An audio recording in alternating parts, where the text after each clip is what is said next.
like for medical appointments, I would literally, because I wasn't allowed to drive, I would get someone to drop me off, and then I'd get somebody else to pick me up.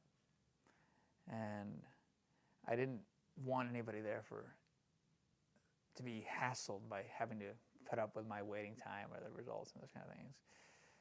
The friends that saw through that stubbornness are like, no, I'm just going to be here. I've got nowhere else to be. And they'd sit there. And I'm sure they had other places to be, but they'd sit there and sometimes comfortable and sometimes in awkward silence with you.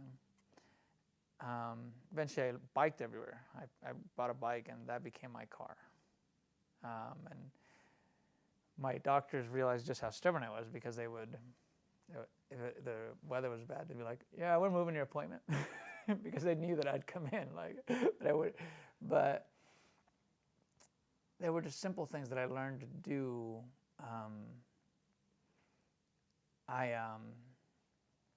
Several years down the line, 3 years ago, a little over 3 years ago, I started dating somebody.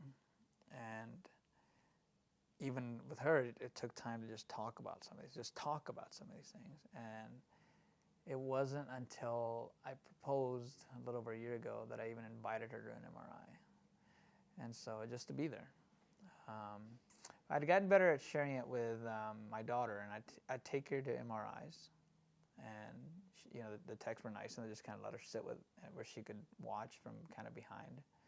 And she'd watch them do the blood work and stuff. And I didn't know what was appropriate about that or what wasn't, but I have seen people who die very quickly from a growth, or people who something goes wrong and they've overprotected their kids from them.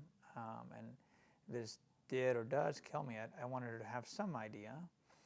And at the last MRI, I took her to, she watched, and then she ended up coming with me to the results the next day. And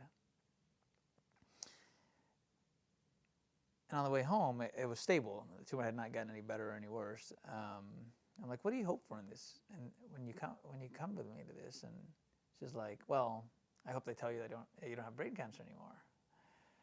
And I was like, well, that's not realistic, like the tumor's not magically going to go away. And she's like, you can't tell me what to hope for. And and that's right.